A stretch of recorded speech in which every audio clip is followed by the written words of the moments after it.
Hi నమస్తే welcome to I dream. నేను మీ anchor Pratyusha. ప్రతి ఒక్కరి జీవితంలో అప్పుల వల్ల కావచ్చు, లేదంటే ఫైనాన్షియల్ ప్రాబ్లమ్స్ వల్ల కావచ్చు, హెల్త్ ప్రాబ్లమ్స్, ఈవెన్ ఇంట్లో ఒక రిలేషన్షిప్ వల్ల కూడా ప్రాబ్లమ్స్ ఫేస్ చేస్తూ ఉంటారు. వీటి గురించి అసలు ఎలా బయటపడాలి, వీటి గురించి క్లాసెస్ కండక్ట్ చేస్తున్నారు. సో దీని గురించి క్లీన్ అండ్ క్లియర్గా ఎక్స్ప్లెయిన్ చేయడానికి ఈరోజు మనతో పాటు మన స్టూడియోలో అనంత శక్తి ఫౌండర్, స్పిరిచువల్ గురు, అలాగే law of attraction, manifestation expert Ananta Sai Krishna garu మనతో ఉన్నారు. సార్తో మాట్లాడి మన విషయాలు తెలుసుకుందాం. నమస్తే సార్. నమస్తే. సార్, రీసెంట్ టైమ్స్లో మనం చూస్తూ ఉంటే, ఇది రీసెంట్ టైమ్స్లో కాదు, నాకు తెలిసి ప్రీవియస్ కూడా ఇలాంటి ప్రాబ్లమ్స్ వచ్చేవేమో. అంటే మనం ఏది స్టార్ట్ చేయాలనుకున్నా, ఒక కార్యక్రమం చేయాలన్నా, మనం ఏదన్నా అనుకున్నా సరే దాన్ని ఏమంటారు, వద్దు అని ఆపడానికి ఫస్ట్ ఉండేది ఎవరైనా ఉన్నారా అంటే అది బంధువులు. అంటే మనం ఒకరితో బంధుత్వం పెట్టుకున్నామంటేనే ఒక ప్రాబ్లంగా ఫీల్ అవుతున్నాం రీసెంట్లీ. అంటే మన బంధాలతో బాధపడే కంటే బండి కట్టెలో కాడం మిన్నా అనే ఒక డైలాగ్ కూడా ఉంది. నిజంగా చూస్తుంటే అది నిజమని అనిపిస్తుంది. అంటే నిజంగా బంధాలు పెట్టుకోవడం మంచిదంటారా, వద్దు అంటారా? చూడండి, కొన్ని రకాలుగా బంధాలు పెట్టుకోవడం మంచిది, కొన్ని రకాలుగా పెట్టుకోకుండా ఉండడం కూడా మంచిదండి. అది ఎలాగంటే మన పైన డిపెండ్ అయి ఉంటుంది. ఓకే. ఇక్కడ చూడండి, మనం ఏదైనా చేయాలనుకున్నప్పుడు ఫస్ట్ మనం ఎవరికైనా చెప్పాలనుకుంటే మన బంధువులకి, మన ఇంట్లో వాళ్ళకి చెప్తామండి. నేను ఇది చేయాలనుకున్నాను, చేయాలా వద్దా, చేస్తే బాగుంటుందా లేదన్నప్పుడు. అప్పుడు చూడండి, అది మనం చెప్పడం వల్ల దానిపైన ఎక్కువ పర్సెంట్ నెగిటివ్ చెప్పే వాళ్ళే ఉంటారు. అలాంటప్పుడు ఏమవుతుందంటే మనకు అక్కడ డిసప్పాయింట్ అయిపోతాం. మనకు అక్కడ అబ్జర్వ్ అవుతుంది కదా, మనకి తెలిసిపోతుంది కదా. అంటే మనం సపోర్ట్ చేసేవాళ్ళు ఎవరు ఉంటే ఎంతమంది, మనకు సపోర్ట్ చేయని వాళ్ళు ఎంతమంది అన్నప్పుడు అది తెలిసిపోయినప్పుడు ఏమవుతుంటే మనకి బంధువులైనా పరాయి వాళ్ళైనా ఇలాంటి పొరపాటును కూడా ఇలాంటి వాళ్ళతో డిస్కషన్ చేయకూడదండి. అది చేసినప్పుడు ఏమవుతుంటే నిజంగా మనకు రిలేషన్ ఉండి మనం బాగుండాలని కోరుకునే వాళ్ళు మనల్ని ఎంకరేజ్ చేస్తారండి, డిసప్పాయింట్ చేయరు. నిజమైన బంధుత్వం, నిజమైన రిలేషన్ ఎవరంటే మనకి ఎవరైతే సపోర్ట్ చేస్తారో, మనకి ఎవరైతే ఎప్పుడు ధైర్యంగా ఉండమని చెప్తుంటారో నిజమైన రిలేషన్ అంటే అలాంటి వాళ్ళండి. Yes, correct. అంటే ఇప్పుడు కొంతమంది కూడా బంధువులు ఎలా అంటారంటే, ఇప్పుడు నువ్వు ఒక పని చెయ్యొద్దు అని చెప్తారు, అందులో ఎందుకు చేయొద్దని రీజన్ కూడా చెప్తే బాగుంటుంది. లేదు అంటే ఇంకా నువ్వు ఇలా కాదురా ఇలా చెయ్యి అని చెప్పే బదులు నువ్వు ఇలా చేయకూడదు, అంతే చేస్తే నీకు లాసే అంటారు. ఎందుకు అలా అంటుంటారంటారు? అంటే ఇప్పుడు కరెక్ట్ అలాంటి వాళ్ళు, ఇప్పుడు మీరు ఎవరైనా చూడండి, ఏమి చేయలేని వాళ్ళే అలాంటి మాటలు చెప్తారు. దానికి మీరు ఏదైనా చేయాలనుకున్నప్పుడు సక్సెస్ అయిన వాళ్ళతో షేర్ చేసుకోండి. సక్సెస్ అయిన వాళ్ళ యొక్క మోటివేషన్ ఎలాగుంటుందంటే, నువ్వు స్టార్ట్ చేయి, ఏదో ఒక రకంగా నీకు దారి దొరుకుతుంది, ఖచ్చితంగా సక్సెస్ అవుతామని చెప్తారు. ఎందుకంటే వాళ్ళ జర్నీలో వాళ్ళు ఆ సక్సెస్ చూసేటప్పుడు అంటే వాళ్ళు ఎన్ని రకాల స్ట్రగుల్ చూసింటారు, ఎన్ని ఫెయిల్యూర్స్ తట్టుకుంటారో వాళ్ళకి అనుభవపూర్వకంగా ఉంటుంది. కానీ ఇలాంటి వాళ్ళు మనం చెప్పింద వెంటనే వద్దని చెప్పేస్తారు. అంటే వాళ్ళు ఏది వన్ స్టెప్ కూడా తీసుకొని రండి. అంటే వాళ్ళు ఒక సర్కిల్ లైఫ్కి అలవాటు పడి ఉంటారు కాబట్టి వాళ్ళకి తెలియదు అలాంటివి. అలా తెలియకున్నప్పుడు ఏమవుతుందంటే మనల్ని డిసప్పాయింట్ చేయడం జరుగుతుందండి. అంటే ఇప్పుడు మీకు చెప్పినట్లే కొంతమంది మంచిగా ఉంటారు, కొంతమంది ఇలా మన కోసం నెగిటివ్ ఆలోచించే వాళ్ళు ఉంటారు. అంటే మన పాజిటివ్ ఉన్నప్పటికీ కొన్ని మిస్అండర్స్టాండింగ్స్ జరుగుతూ ఉంటాయి. అంటే ఈవెన్ ఒక భార్యాభర్త మధ్య బంధం కావచ్చు, లేదంటే పేరెంట్స్ మధ్య కావచ్చు, పిల్లల మధ్య కావచ్చు. ఇలా అంటే ఇలాంటి ఇష్యూస్ రాకుండా ఒక బంధం హ్యాపీగా మనశ్శాంతిగా ఉండాలంటే ఏం చేస్తే ఉంటారంటారు? ఇది ఇప్పుడు మనిషి వ్యక్తులు చేసే పెద్ద మిస్టేక్ ఏంటంటే, ఇప్పుడు ఇద్దరు వ్యక్తులకి ప్రాబ్లం వచ్చినప్పుడు చూడండి, ప్రాబ్లం వచ్చిన వ్యక్తితో కూర్చొని మాట్లాడరండి. ఆ వ్యక్తితో ఎందుకు ప్రాబ్లం వచ్చిందనుకో థర్డ్ పర్సన్తో షేర్ చేస్తారు. ఆ థర్డ్ పర్సన్ ఊరికే ఉంటాడు, ఇంకో వ్యక్తికి షేర్ చేస్తాడు. ఇంకో వ్యక్తికి షేర్ చేసినప్పుడు ఏమవుతుందంటే, మనకి ఎవరైతే ప్రాబ్లం క్లియర్ చేసి ఉంటే, మనకి ఎవరి ద్వారా అయితే ప్రాబ్లం వచ్చి ఉంటుందో మనం చెప్పుకోకుండానే వేరే వాళ్ళ ద్వారా నీ వ్యక్తికి ఇలాంటి ప్రాబ్లం క్రియేట్ చేసే కదా అని వాళ్ళ దగ్గరకు చేరుతుంది. అలాంటప్పుడు ఏమవుతుందంటే వాళ్ళు మన పైన ఉన్నటువంటి ఒపీనియన్ పోతుంది.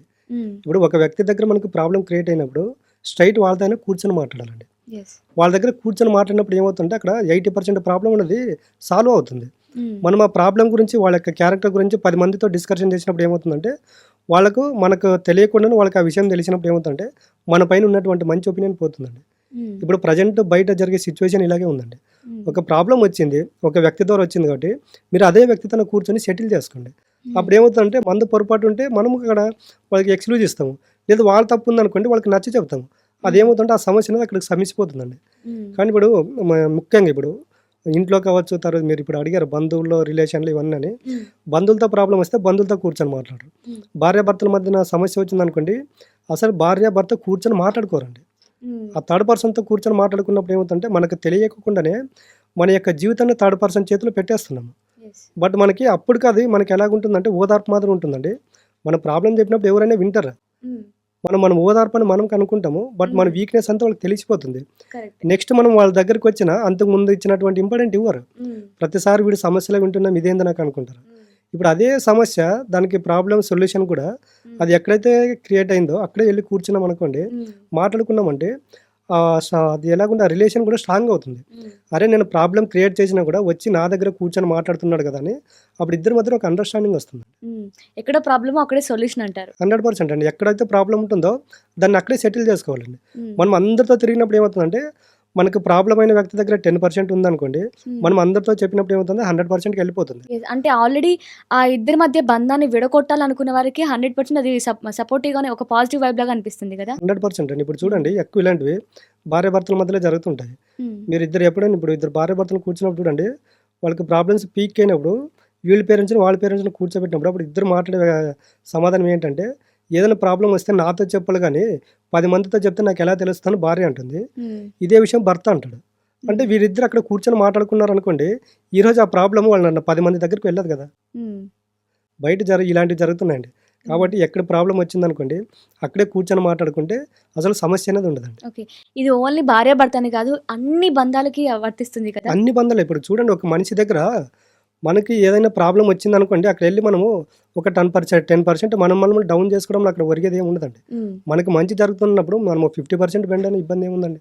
ఓకే సరే, అంటే ఇప్పుడు ఈ బంధాలు కావచ్చు, బాంధవ్యాలు కావచ్చు, ఒక స్ట్రాంగ్గా మనశ్శాంతిగా ఉండడం కోసం, ఇంకా వాళ్ళ బిల్డ్ అవ్వడం కోసం ఏమైనా మీ దగ్గర ప్రోగ్రామ్స్ కానీ క్లాసెస్ కానీ ఏమైనా కండక్ట్ చేస్తున్నారా మరి? ఇప్పుడు మా దాంట్లో వచ్చేసి ఇలాంటి ఫ్యామిలీ ప్రాబ్లమ్స్కి అయితే ఆనంద క్రియ అనేది ఉంటుందండి. ఓకే, దీంట్లో మొత్తం అంటే వాళ్ళకి ఎక్కడ ఏ రిలేషన్ నుండి ప్రాబ్లం వచ్చింది, ఎందుకు వచ్చింది అనేది వాళ్ళకి ఎక్స్క్యూజ్గా అంటే పూర్తి డీటెయిల్స్తో ఫుల్ డే సెషన్లో ఉంటుందండి.